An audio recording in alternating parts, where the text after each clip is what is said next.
Littérature avec Chronique de Tunisie, Anna, Chronique, une Française au pays de la Révolution, où vous racontez l'histoire en fait de deux enseignants, deux professeurs qui décident de partir en Tunisie à une période où il y a encore un certain Ben Ali au pouvoir. On est en 2008. C'est votre histoire d'une certaine manière que vous racontez. On imagine que vous avez laissé libre cours aussi quand même à la fiction dans cette œuvre. Comment se passe à l'époque l'acclimatation de ce jeune couple d'enseignants ? Alors, c'est autobiographique.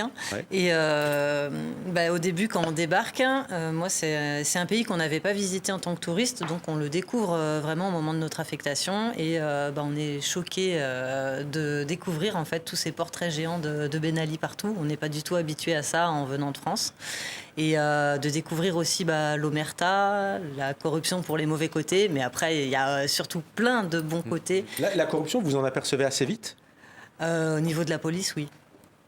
Et puis aussi, on nous met très vite en garde. On rencontre très vite des collègues, etc., qui nous renseignent. Il y a une énorme solidarité, en fait. Et donc, en nous donnant des bons plans, etc. Ça, c'est ce qu'on vous dit ? Ah non, pas de politique. Ouais, à l'époque.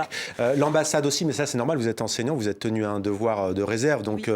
Là, l'ambassade, pareil, vous prévient effectivement pour éviter tout incident diplomatique, politique.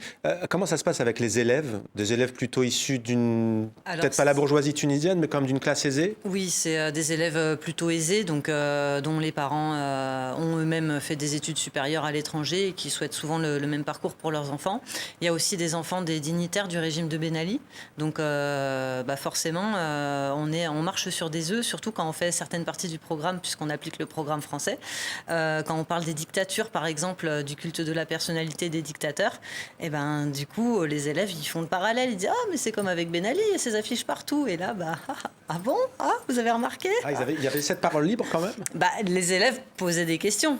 Ils ont le droit de poser des questions. Mais alors voilà, certains étaient... Donc, on ne sait pas, dans la classe, voilà, il y avait les enfants des ministres de Ben Ali, donc il fallait être très très prudent par rapport à ce qu'on disait. Et vient la révolution, Mohamed Bouaziz, vendeur de fruits et légumes, s'immole par le feu, ce qui va déclencher la révolution tunisienne. On est au mois de décembre, vous dites Noël, à l'époque en 2010, et Ben Ali va partir le 14 janvier, ça fait tout juste 14 ans, 14 janvier 2011. À ce moment-là, qu'est-ce que ça change pour ce couple d'enseignants et pour vous ? Alors, nous, on est en France, on fête les fêtes de Noël en famille. Quand on découvre, donc, du coup, à la télé, On se souvient de cette image qui a fait le tour du monde, d'ailleurs, avec ces bandeaux de Mohamed Bouaziz qui est ici immolé par le feu. Le président, d'ailleurs, à l'époque, dictateur de l'époque, Ben Ali, va lui rendre visite sur son lit d'hôpital.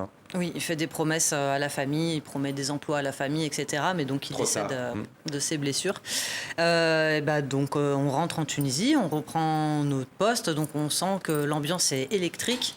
Et puis ensuite, après, l'état d'urgence est décrété. Et donc, on vit un confinement avant celui du Covid, du coup, puisque tout est fermé, il y a des barricades, etc. Ouais, donc vous êtes resté bien après le départ de Ben Ali en Tunisie. Vous avez assisté à cet immense espoir qui est né à l'époque, comme dans toute révolution. Ah oui, bien sûr, oui. Et au niveau des élèves aussi, après la Révolution, il y a eu beaucoup d'enthousiasme. Certains disaient « Ah, vous avez vu, madame, c'est comme la Révolution française qu'on a fait en cours.